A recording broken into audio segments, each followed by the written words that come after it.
Hello, everyone. Welcome to our webinar today on our interactive math lessons. I'm Katie, and my colleague Laramie and I will be talking you through CK12's interactive middle school and high school math content, as well as the broader content on CK12 for mathematics. Now, before we start, definitely want to kind of orient you to our options around here. So one is Q&A and one is chat.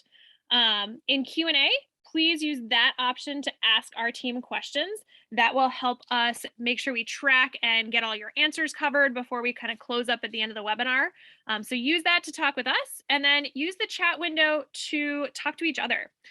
So go ahead and reset that default to everyone and start introducing yourselves. Tell us where you're from, what you teach, kind of give us a sense of who's here so we can use that and guide our discussion, and you guys get to kind of tell who else is joining us this evening or afternoon or wherever you are in the world at this point in time. So again, please feel free to introduce yourself and say hi to everyone in the chat window, and then please use the Q&A option to ask our team questions so that we can make sure that we answer them cleanly and you get all of your stuff taken care of. So with that, I'm going to turn this over to Laramie, who's going to tell you about our CK12's awesome interactive math courses.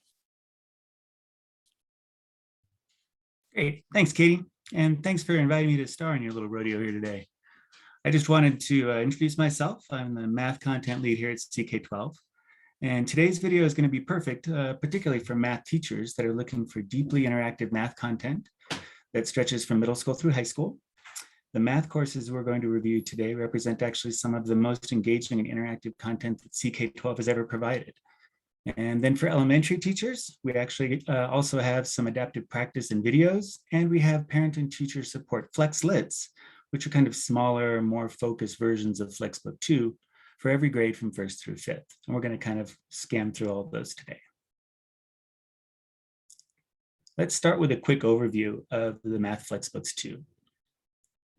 Our first section here is going to be about what they are.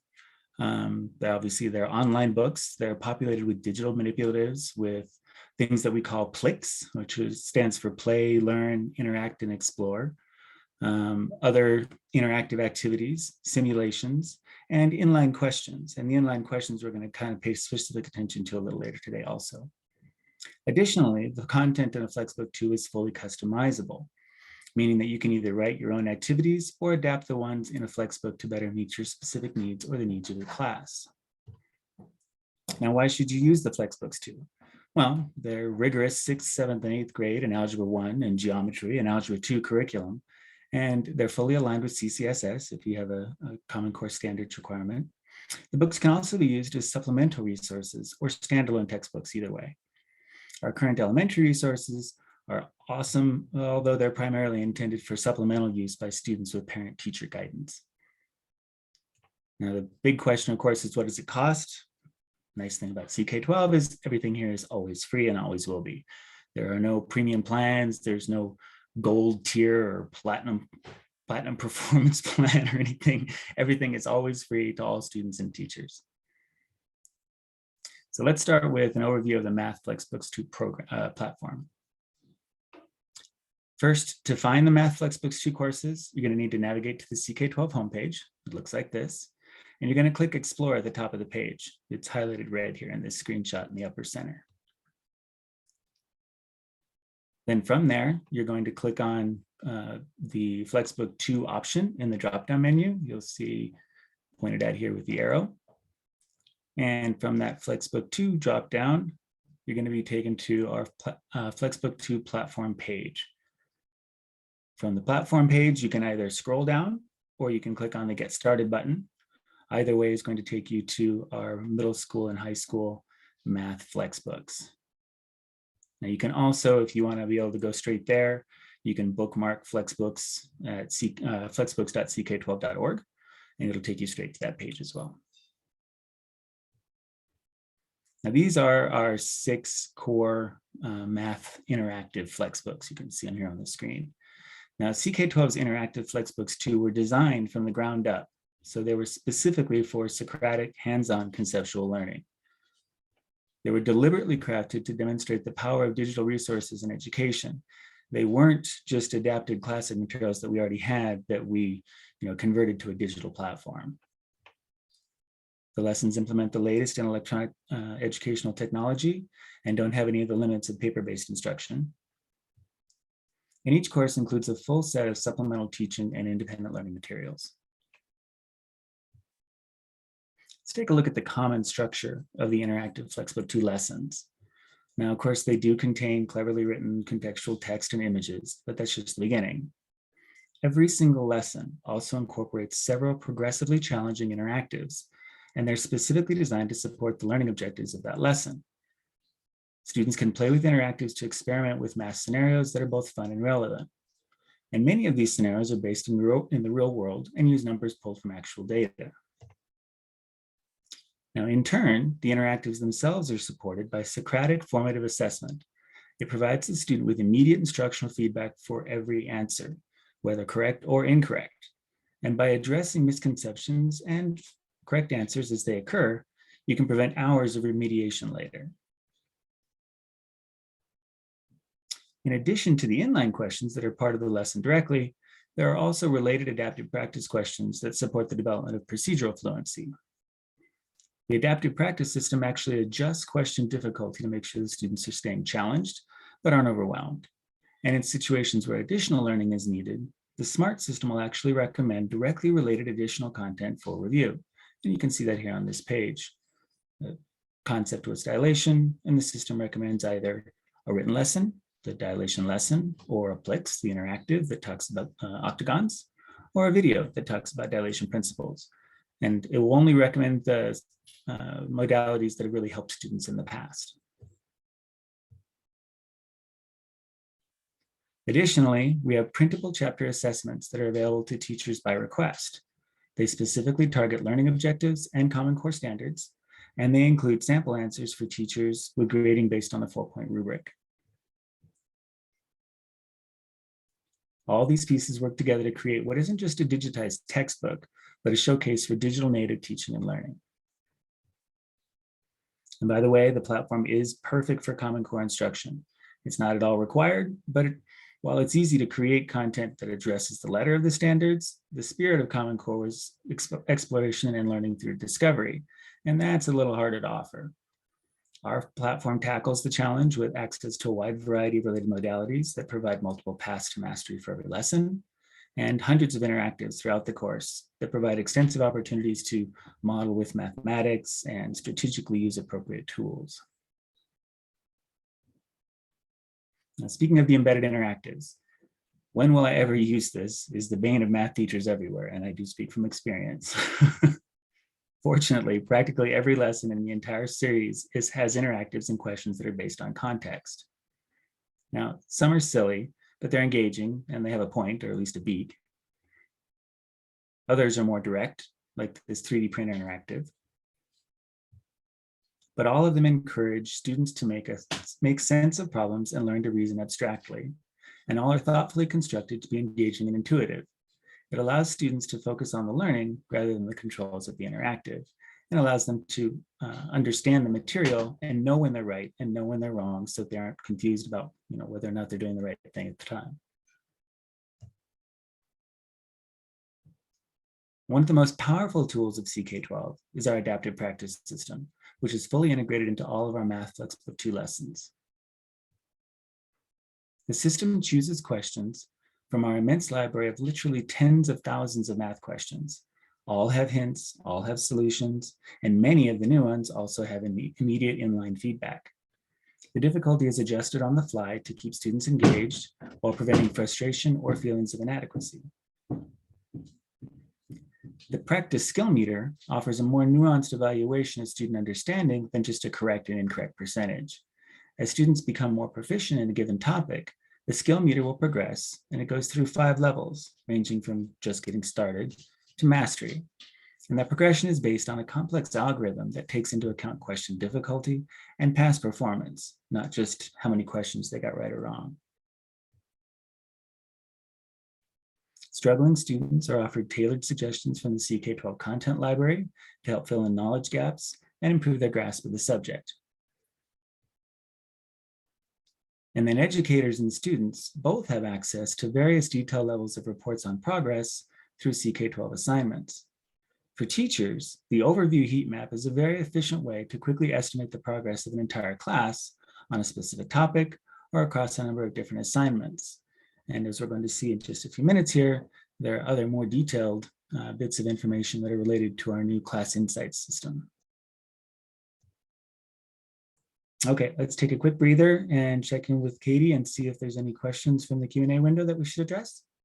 So far, you've been doing such a good job that we don't have any questions, but it looks like we're starting to get one.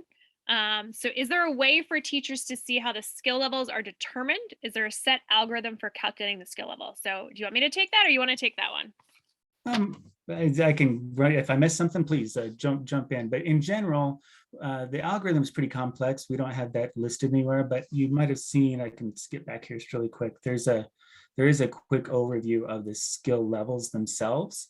And this is available online. I'll jump to it here in just a second, but you can see kind of in the zoomed in window what the different levels mean as far as from a teacher or a student standpoint. Did I miss anything there, Katie? No, yeah, it's based on kind of a couple different pieces, but definitely how they're doing. It matters more if they kind of get an easy one wrong than it does if they get a harder one wrong in terms of, keeping them in that lower level, and it just adjusts from there. But yeah, there's no specific algorithm that we can kind of spit out and show you, but those different pieces give you a sense of kind of what would determine what level you got to. Awesome. Think that's it in the official Q&A. Laramie's going to keep going, but by all means, you're welcome to add notes in there. We can answer them in text. We'll stop again a couple of times for other live questions. So just keep them coming. We'll go from there. Okay, well, I'm going to jump to the CK12 homepage here, and I'm going to talk a little bit more in depth here about specific content that we have. Now, if you go to the homepage, as I mentioned, there's actually a couple of different ways to get to the Flexbooks 2. You can either click this Explore button up on top and then click the Flexbooks 2 button. Or if you are looking at the teacher version, you'll see up here I have a button that says Switch to Student version, which might maybe a little counterintuitively means that I am a teacher. If I were to click and look at it as a student, it would tell me that if I click that, I go to the teacher version. So if your screen looks different, you're probably just on one of the other versions. I'm going to work from a teacher version here right now. Now, if you scroll down on that page, you're going to see what do you want to teach today. And over here on the left-hand side, under Math by Level, are all of our books. Now, I'm going to start actually with something that we didn't view in the official slides there, and that's our interactive geometry book. This is an excellent course that we've actually had the core material for at CK12 for a while. That was written, one of the very first books that was written after the Common Core was released. And it was also one of the first books that we started adding interactivity to. Now it's one of our showcase courses for our new, what we call hover interactives or active text interactives. And you'll see here that throughout the course, there are these blue words. And if you scroll over them with your mouse, they take what look to be clean, clear, static images and actually bring them to life. And there's walkthroughs through the videos that show you how to do specific actions. There's actually walkthroughs of full solutions of equations that tell you how a process is completed. And you can either do it step by step, or you can skip straight to the end. And one of the other, let's see if I can jump to the constructions. There's some neat, almost like controllable videos in here that show students how to do constructions in geometry. So yeah, so here we draw a line segment, and it kind of demonstrates the process for drawing a line segment. And then working from there, we take that line segment and create a new ray.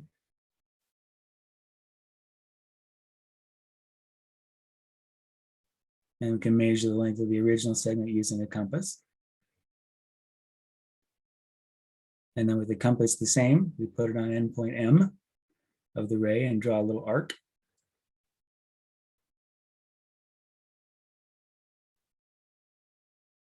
And that shows where the endpoint of the line that's going to be the same length will go. And now you copied that line segment AB exactly. So these are fun. These are very carefully designed to support the content. The content was originally written to specifically, follow the standards for the course, and then we went back in and piece by piece built these custom interactives just to support it.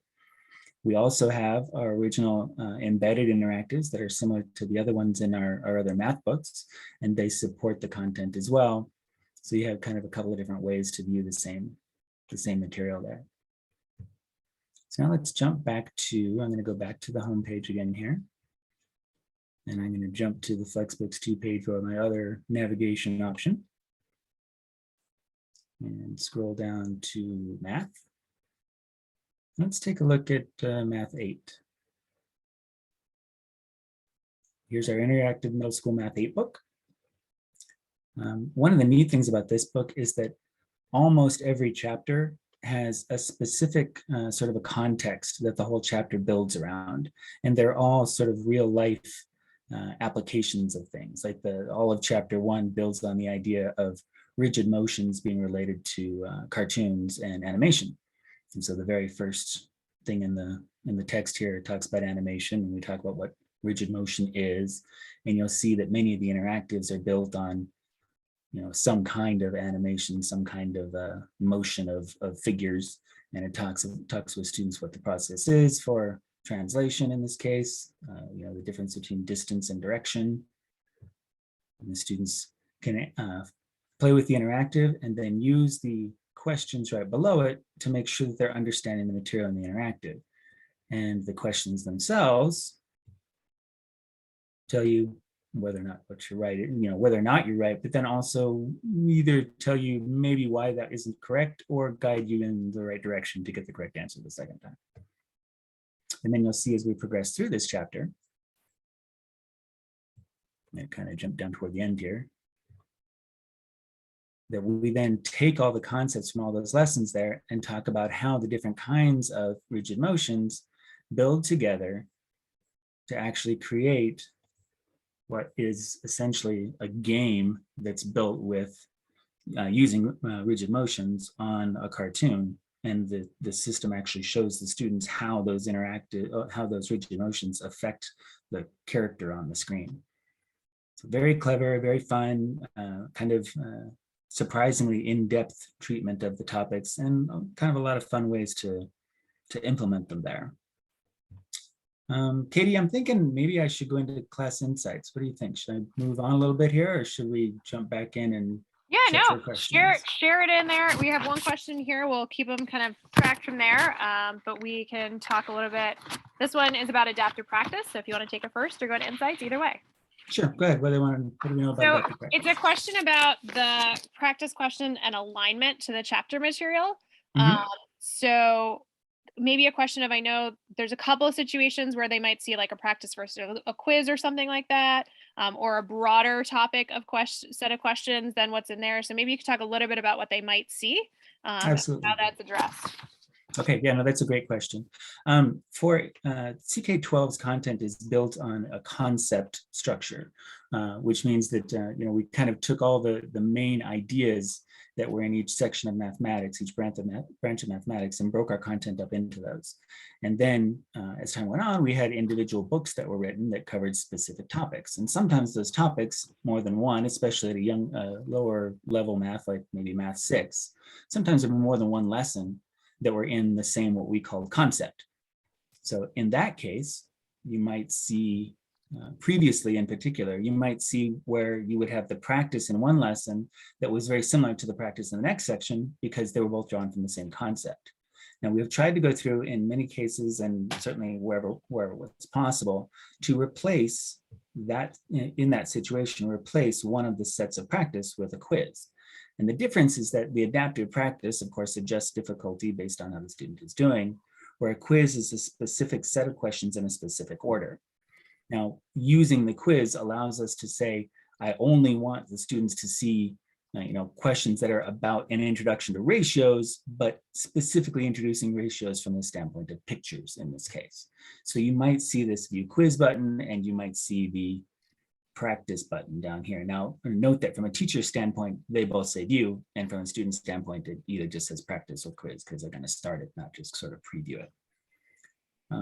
The other sort of topic or idea to keep in mind is that because of that concept structure, you will sometimes have students that are challenged, particularly if they get up into the harder questions, challenged with things that are outside the immediate scope of a lesson, because again, those questions are drawn from the greater concept. In this case, probably something about, introduction to ratios. I can look up the concept and see, but what we have done though is for every lesson in all of the Flexbooks too, and all these interactive books, we've gone through and specifically chosen an initial 10 or 15 questions that span the easy, medium, and hard gamut that are most tightly aligned directly with that lesson from the concept.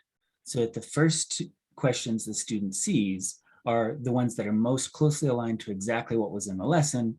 And then from there, it may sort of broaden out into the general concept instead of just directly relating to what the questions were in that lesson. And particularly in these Common Core books, in these interactive books, you'll note almost every interactive has this built-in inline question set. Those questions are written specifically to go along with the adjoining interactives. So they're going to be also very tightly organized. And from the teacher standpoint, you can assign any set of questions, any quiz, any inline set of questions to your students and get a report on that set of questions. So if you want to use those as a specific quiz, you can do that as well. That sound like that covered it, Katie? I think so. Thanks. I also made a note, if you ever come across one that you have a question about, feel free to reach out to our team. We're more than happy to take a look at stuff and figure out if we can make it even better. It sounds like you saw a glitch. Let me know after the call. You would be surprised, actually. We had a question about, if what you're finding as you go through. We love to just update our content and continue to improve it based on feedback. So if there's anything where you think that we could do a better job aligning something, let us know and our team will take a look. But from there, yeah, I think we answered these questions. So I'll go ahead and jump into insights or move on from there. Great. And she's not fooling. We respond to those things very quickly. I literally had someone who had a question about a lesson and we discussed it and decided we could do it better. Overnight, we rebuilt that entire section of the lesson and the new one was live in the morning. So we take your suggestion seriously. We really are focused, literally our number one goal is to make the content as educational and engaging as possible. We don't have another agenda. That's literally why we exist and what our goal is for everyone. So, okay, yeah, let me take a look at the insights here. I'm going to probably go into them a little more deeply when I go into the teachers section, but I do think the new insights section is just fascinating. If you have a specific class, I have a really small Algebra 1 here class that's mostly standard, like 4 of me, it looks like, then 2 other sample students I threw in there.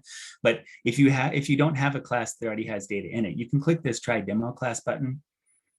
And we've sort of populated a pretend class with students here. And you'll see that this kind of color range over here on the right sort of spans the performance of the students in specific. So you can compare it over here to the grid.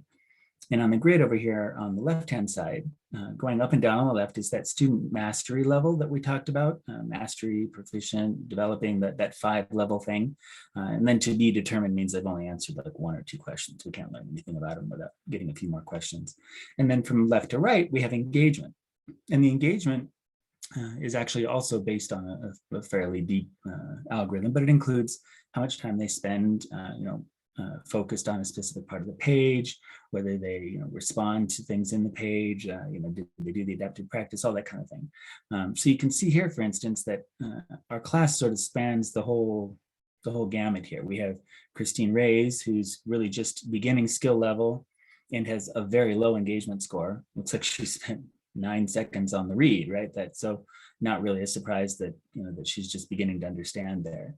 But conversely, we also have, say, Sally Williams up here, who's mastered the content and also still has a relatively low engagement score, only about 40%, which tells us that Sally probably had this material before, or just happened to pick it up very, very quickly and didn't have to do a whole lot of study to master the adaptive practice. And we have David down here in the bottom right. David has a high engagement score, but a beginning skill level, which tells us that he spent a while working on the lesson. 91% engagement score, and was reading the lesson for 6 minutes before he started anything. But his skill level was still beginning. So either he quit the adaptive practice very early on, and maybe he didn't answer 1 or 2 questions correctly and gave up or something, or he really is just having trouble understanding the lesson. In either case, it looks like he's willing to put in the effort, but he needs a little more attention. And then finally, we have this Annie Sampson up here on the top right, and she's mastered the skill and also has a reasonably high engagement level, which tells us that she probably didn't know as much about it going in, but definitely picked up the material from the study and was able to sort of act on it and fulfill the adaptive practice. And then if you scroll down just a little farther, you'll see some of our detailed insights and recommendations here. For instance, this one says you need to remind your students to complete the goal of answering 10 questions correctly, because only 3 out of the 9 students who turned in their assignment reached the goal of getting all 10 questions correct. So there were a lot of them that started the adaptive practice but didn't finish it, right? They also gives us some suggestions about the top 4 students who answered questions incorrectly, right? These specific 4 students were kind of common across your class, and they're questions that you would benefit from going over with the whole class together and reviewing why, for instance, it turned out that maybe so many of the students had trouble with it.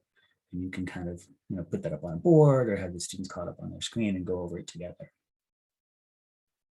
And then students with low skill levels kind of gives you a specific concept that the students may have been having trouble with, instead of just individual questions, but overall a concept that multiple students may benefit from having a little extra help on.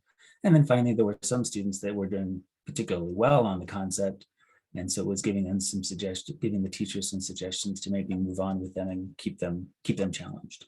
So lots of really great deep insights here. On the left, you'll see, by the way, if you click on a specific student, I just clicked on David over there on the right, you'll see this kind of time bar on the left-hand side, which gives you just kind of a quick visual of where he was spending most of his time as he was going through the lesson. And you can do that for any one of the students to kind of get a feel for what they're paying attention to and what they're not as they're reviewing the lesson. So that gives us kind of an overview of the insights. I think that's one of our newest offerings, and I think certainly one of the more powerful ones we've ever had. It is a very, very strong tool for a teacher to really understand where the students are, what to pay attention to. Okay, I think, are we good for demo for now? We're good for a demo. We had 2 questions that came into the chat window that I kind of have discovered. So if you do have questions for our team, please try to put them in Q&A. It's a little easier for a team to track. But I do want to address the first question had to do with sequencing. So algebra 1, geometry, and algebra 2, if it mattered in the sequence. I know a lot of schools have used them in the algebra sequence first and then geometry, or mix and match there, or even ones that have integrated math classes that take sections and lessons from different ones. So you can definitely customize them and make them what you want. So that's just one thing to know. And then the other question had to do with seeing student progress. So you were just talking about insights, and is that only available for teachers who subscribe? So that is only available for teachers who assign work. Those insights and those class reports show up for any assigned work. That does mean you need a CK12 account, but our accounts are free. So you do need to log in. You can use any email address. If you're using an integrated learning management system like Google Classroom or Canvas or Schoology, you don't even need separate accounts for your students. So those are available that way. But so from a subscription, you're not really signing up and having to pay for that. You just do need to log in so we can track and match the student work with the teachers. So great, that's it. I think you're good to go. Awesome, thanks, Katie. All right, I'm going to jump back over to the keynote here and move on to our next section. Now, of course, I'm focusing mainly on our interactive math flexbooks here, but I did want to share some other news. Within the past year or so, we finished converting all of our Spanish native Flexbooks to the Flexbook 2 platform. So now they also have access to these tools that I just showed you, the insights and so forth. And by using the translation tool, which I'll remind me to show you in a second when we're doing the demo again, you can convert any page to one of, I think it's 100 different languages, but these specific Flexbooks 2 were actually written by human translators and then just converted to the Flexbooks 2 platform, and we specifically chose the most appropriate of our modalities to support them. The other newer content that we have are the elementary Flexlets. Now we call them Flexlets because they're kind of shorter in length. They don't have as much overall material as some of our big Flexbooks, but they definitely are fairly comprehensive as far as the range of material they cover for each class level. Now you're going to find both the Flexlets and the Spanish Flexbooks 2 from that same navigation screen that I showed you a bit before, where I clicked on geometry. If you look under math by level, you'll find the elementary math Flexlets just by clicking on grades 1 through 5. And if you go over on the opposite side under translations and click on Spanish, you'll see the full list of Spanish Flexbooks 2. If we were to go to the elementary Flexlets link there, the grades 1 through 5, you'll see this kind of browse panel on the left. And that browse panel allows you to either go through each of our general topics, like for instance, now grade 1 is highlighted, right? So addition, subtraction to 20, addition, subtraction to 100, time, those are all topics that are in our grade 1 overall content on CK12, or that concept split up that I told you about earlier. And so you can see all the different modalities that we have for those specific topics. Then you click on grade 2 and it does the same thing, and so forth. Down at the bottom is parent-teacher resources. And under parent-teacher resources, if you click on that, it will open up the list of elementary Flexlets. And then each of these Flexlets is built as kind of a support tool for parents or teachers to work with younger students on CK12 content. Now, the other big topic that we have here are the teacher's edition for the math Flexbooks. Now, I showed you a little bit of teacher material there with the insights, but all of the core interactive books have complete teacher's editions or teacher's guides, depending on the grade level, that really help from behind the scenes if you're either teaching or helping a student learn any specific topic. Each of the guides is specified here. By the way, teacher's guide is something that we relate to our higher level books, our Algebra 1, Algebra 2, Geometry, because they're more, they're meant to be supplemental, where a teacher would use the student edition and see the content and then use the guide to support it. And then for the math 6, 7, and 8, we have the teacher's edition books, and the teacher's editions are the full text of the student edition with the other material added into it. So the format is a little different for the two different sections of grade levels, but all of the teacher's guides will include the number of class periods that are in a specific lesson, the standards that are addressed in every lesson. The teacher's editions will include the full student text, where the teacher's guides will have extensive teaching notes that specifically recommend ways to use the material in class. They'll all include learning outcomes, expected learning outcomes, and then also specific descriptions of how each of the parts of the lesson address those outcomes. And they include interactive and inline question learning objectives with scaffolding suggestions. So you can see why, for instance, a specific interactive was included. We wanted the students to use this thing that looks like a fire escape to understand the concept of slope, and it'll say, why we put that in there and what the questions going with it are supposed to support. And then it also has a link to other additional resources like hands-on activities, cross-curricular suggestions, and also that's where you can find any of our chapter assessments and the associated answers.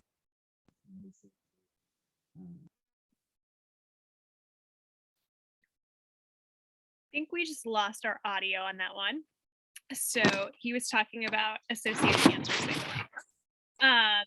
So we're going to just kind of check out what's happening here. I'm going to take a break for a split second and see what questions are coming in.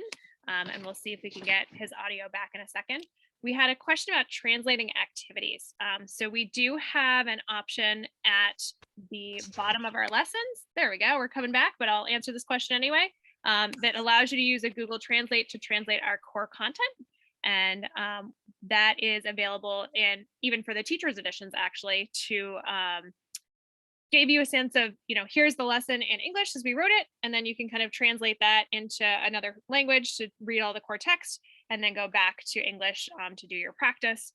There are some hard-coded options for our Sims and for some Spanish books that have a little more specific pieces, but anything that the Google Translate does is good to go from there. So Laramie, how are we doing? Can we hear you again? You're muted right now. So let's see if we can get you up and Yeah, running. I should be okay now. Great. I cleverly decided to use a corded microphone because I had my wireless earbuds plugged in, and then when they died, even though I wasn't using them, they hijacked the whole system. So my clever design failed utterly. But I'm back, so I want to pick up what Katie was talking about there. You'll see this is that language panel that she was just mentioning down at the bottom. If you select a language, there's obviously this incredible range of languages to translate to. I'm going to pick Spanish just because I have sort of a beginning level high school sort of an understanding. At least I'll find the headers and so forth. But you'll see that anything that's essentially anything that's not an image, we actually have the text in the image here that doesn't get translated because it's not text as far as the computer is concerned. Anything else essentially is translated into Spanish on the fly. And then you can have one set of students who may, English may be their second language, can do particularly well following along with the lesson in their own language, and then can engage with the rest of the class with discussion about what's going on. And any of these languages will perform just as well.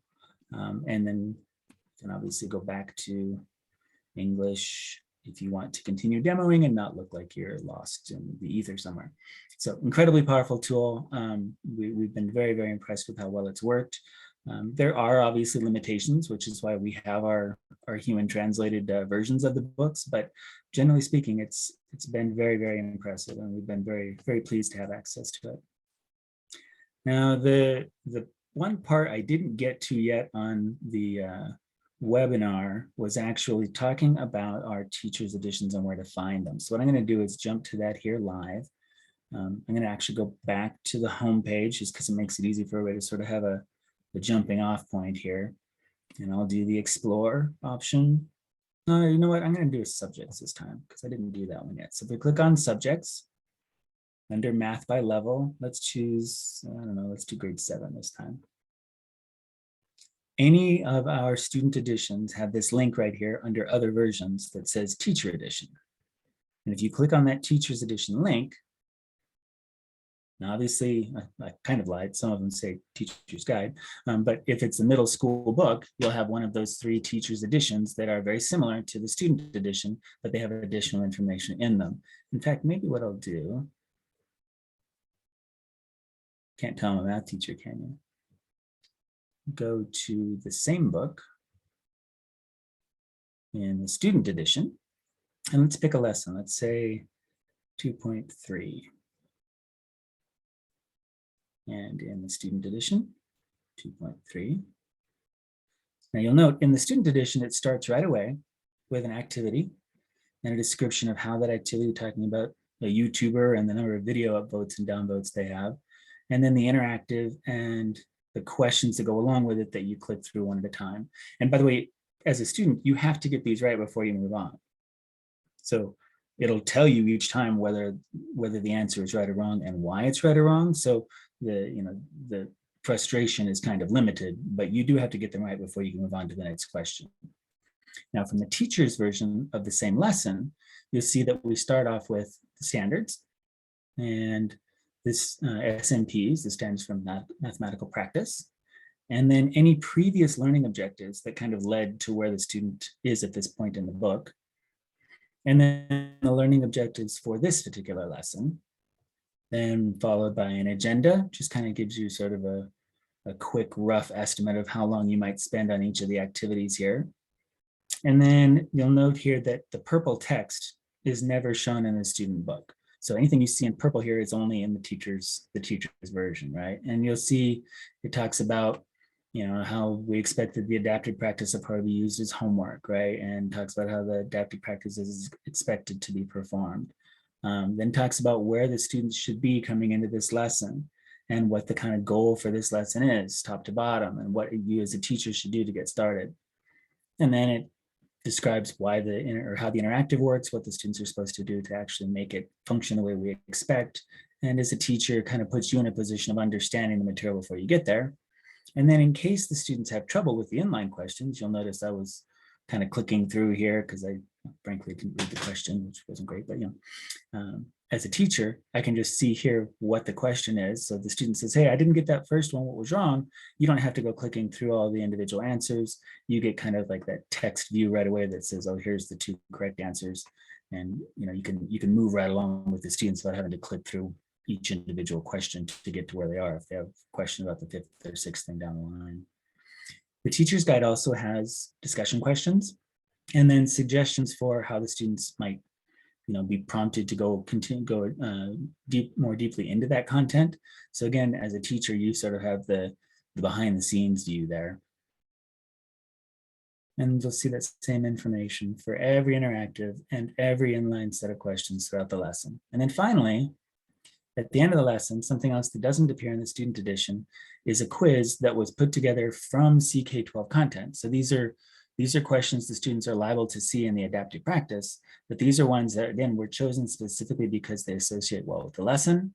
And this is built as a quiz, which means that you can either customize the questions yourself, click here, and you can make your own version of this quiz and actually change the text of the question or change the order of the quiz, however you want to make it yours and make it most applicable for your students.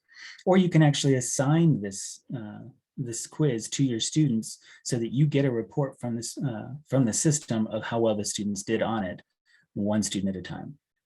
So kind of a neat additional tool there. And we didn't include that in the student guide more because we didn't want to confuse people about the difference between a quiz and the adaptive practice, but it is not shown in the student guide at all. It just kind of ends with the discussion question there. So, and then the other big thing in the teacher's guide is, if we go to the table of contents, kind of the breadcrumbs here, go to the table of contents, you'll see the last chapter in the book is the curriculum guide.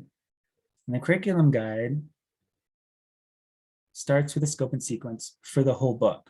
So it tells you all the standards that each lesson focuses on, the overall suggested lesson time, if there's any sort of additional standards or standards that just kind of touches on or introduces, those will be in that second column.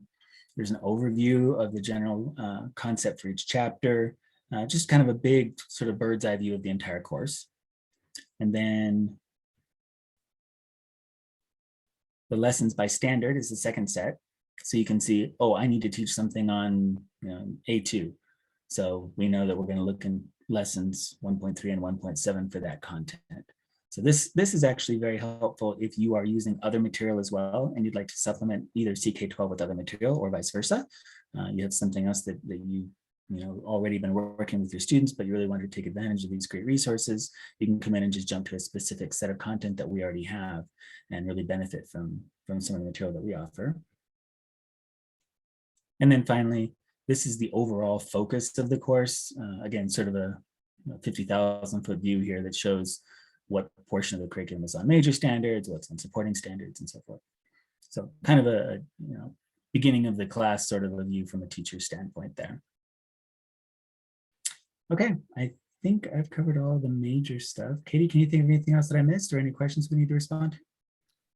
We have a question about the types of questions that we have, asking if they're all multiple choice or if they have to type their answers in and show their process for some. So maybe talk about the different types of questions that we have. Yeah, that's a great question. Let me see.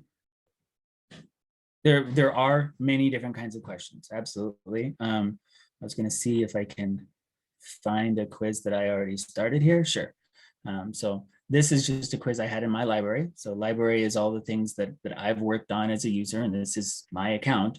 So this isn't a quiz that I personally have worked on. If I go into that quiz, I can individually adjust the questions in the quiz.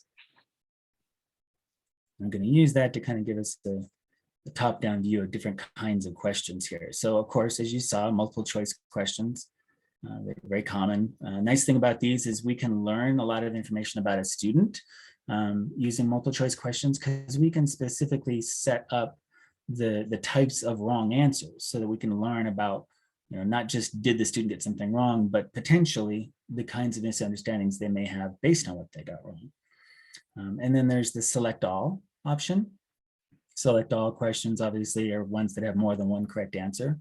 And the students are expected to click all the ones that are correct. And then we have short answer questions. So for instance, in this one, write a unit rate that compares the quantities described, 36 sodas to 4 cartons. And you're supposed to answer in the form of, A to B here. And then we have, I don't even know. Okay, there are open response questions that allow you to type in a full paragraph. We don't grade those specifically, although you can set specific sort of earmarks, like the correct answer has to have a minimum of 20 characters and has to include the word anti-disestablishmentarianism. Yeah. By setting those kind of earmarks, that you can kind of get a picture of whether or not the students are actually putting any effort in or not, but we don't specifically grade those paragraph long open response questions. We also have true false questions, of course. We have, geez, I don't remember, Katie, are there any other ones I'm missing? I feel like I'm missing something. You can check them out if you fill in the blank. Yeah, if you want to create your own questions, there's kind of a drop-down option menu from there. You will see, we have over 150,000 questions in our database. Some of the question types we had didn't exist when some of those were pulled in. So there's a larger proportion that are short answer or multiple choice than some of our newer drag and drop categorizing and kind of more interactive components.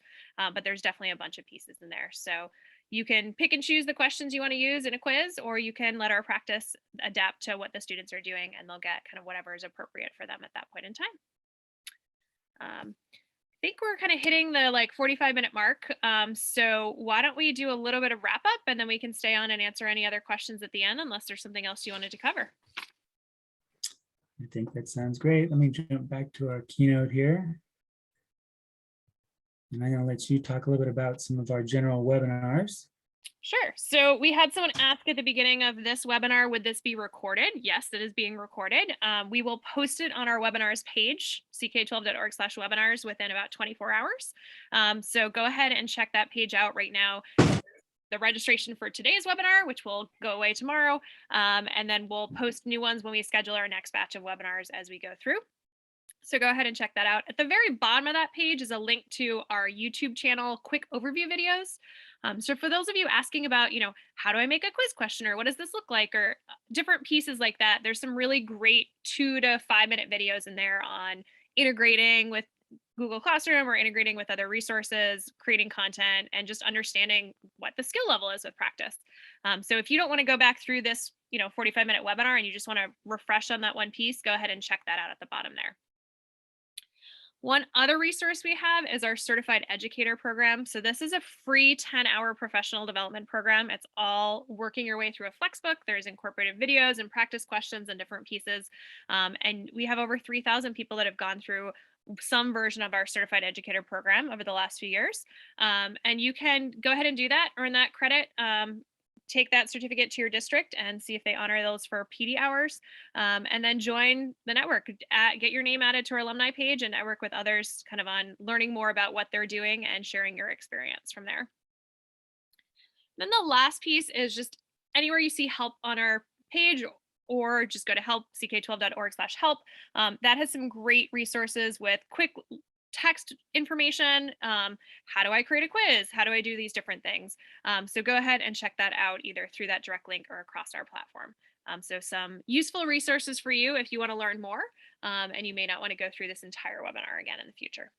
So I think with that, I'm going to let you wrap up that piece. And it looks like right now we don't have any open questions. So if there's anything else, you can always email us again afterwards.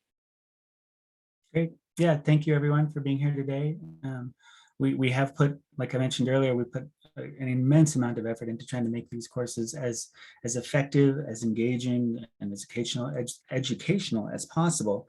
So I really do appreciate if you've used these, or if your students have used these, if you have any observations to improve them, or just want to say you liked something in particular so we know what to do more of, please do contact us. I definitely take those submissions seriously, and we'll act on them whenever possible.